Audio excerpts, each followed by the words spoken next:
If you are being abused by the other parent of your children and you are afraid for your safety, you may be eligible for a Family Abuse Prevention Act restraining order. As part of your restraining order, you can ask the judge to grant you temporary custody of your children and set a parenting time schedule for the other parent. For more information on eligibility and how to apply for a restraining order, you can watch our video on Family Abuse Prevention Act restraining orders.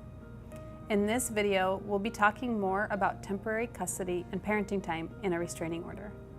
We'll explain what custody and parenting time is, how to fill out the parenting time order in your restraining order packet, and some things you should think about when you set a parenting time schedule. We'll also talk briefly about how to establish long-term custody of your children and how a judge will decide which parent gets custody. Before we go any further, we need to clarify some basic legal terms we'll be using throughout this video.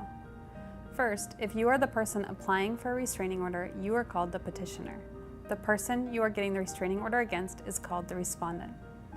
Custody refers to the right to make important decisions for your child. These decisions include where your child will live, where they will go to school, what type of religious upbringing they will have, as well as the ability to make medical decisions. Parenting time, also called visitation, refers to the dates and times your children spend with each parent.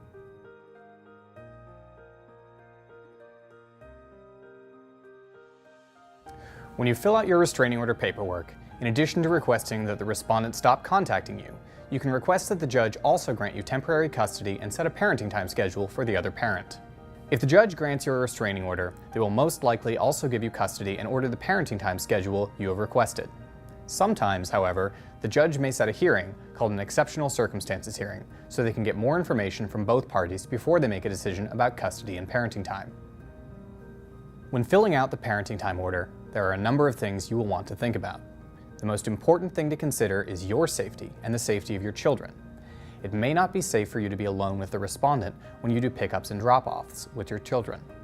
You may want to have someone else do pickups and drop-offs, or you may want to do pickups and drop-offs in a public place, such as at a police station or a shopping mall parking lot. You'll need to consider the age of your children. For example, if your children are under 3 years old and you've been their primary caregiver, it may not be appropriate for them to have overnight visits with the respondent. You should also consider the respondent's parenting abilities. If the respondent was not a hands-on parent, has a bad relationship with your children, or fails to pay attention to your children and prevent them from getting hurt, it might not be appropriate for them to have long visitations with your children. You may even want to ask that the visits be supervised to keep your children safe. We'll talk more about this in a minute. You also need to consider each of your schedules and try to come up with a parenting time arrangement that will work with your schedules. Be detailed when you fill out your parenting time order. You will want to include the exact days and times that the respondent will have parenting time, the place where your children will be picked up and dropped off, and who will pick up and drop off your children.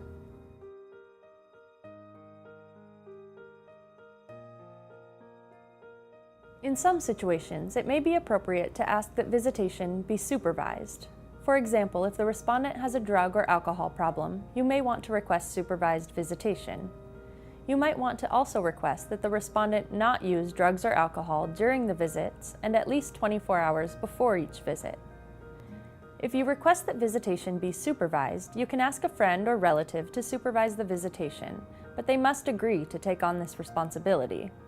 If you can afford it, there are also professional visitation supervisors available. A judge can order the person who abused you to pay the cost of any professional supervision. A few counties in Oregon also have free supervised visitation services available. In rare situations, it may not be appropriate for the respondent to see the children at all. If the respondent physically or sexually abused your children, parenting time may not be in the best interests of your children. Or, if you don't think that you can stay safe if the respondent gets visitation, you can also ask that the respondent not get parenting time.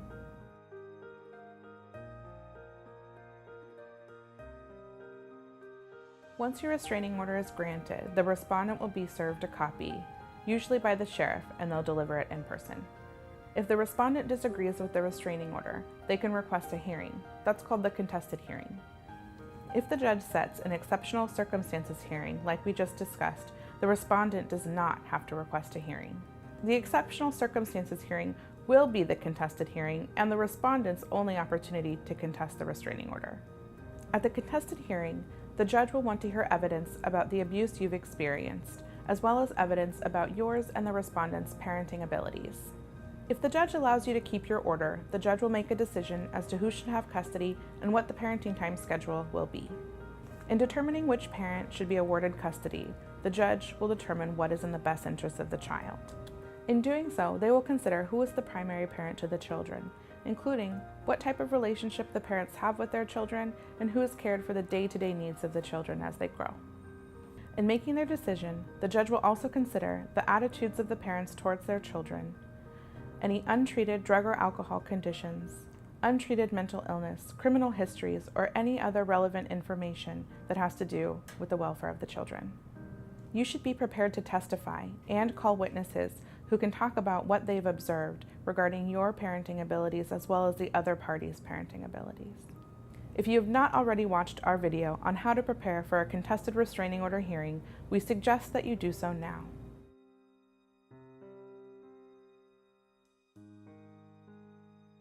If the judge keeps your restraining order in place, please remember that the custody and parenting time orders in your restraining order are temporary. They expire when your restraining order expires. To establish permanent custody, you will need to file a petition for divorce, separation, or custody with the court. If you and the respondent agree on custody, parenting time, and child support, you can submit your agreement to the court in the form of a judgment. Once a judge signs off on it, this agreement is legally enforceable. If you can't reach an agreement, then your case will go to trial and a judge will decide who gets custody, what the parenting time schedule will be, and how much child support will be paid. The judge will make these decisions based on what they think is best for your children. The judge will consider each parent's relationship with the children, their level of involvement with raising the children, the parents' attitudes towards the children, safety concerns for the children, and anything else that is relevant. If you would like more information about restraining orders in Oregon, you can go to our website, OregonLawHelp.org, for free legal information. You may also want to watch our other videos on restraining orders. If you would like to speak to an attorney, but you cannot afford one, you may be able to get free legal help from legal aid attorneys in Oregon. To find your local legal aid office, visit OregonLawHelp.org. You can click on the Use This Map option on the right side of the website to find the office that serves your county.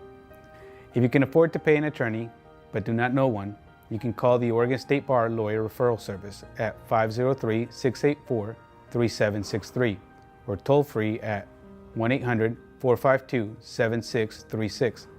They can help you find an attorney that is familiar with your type of case.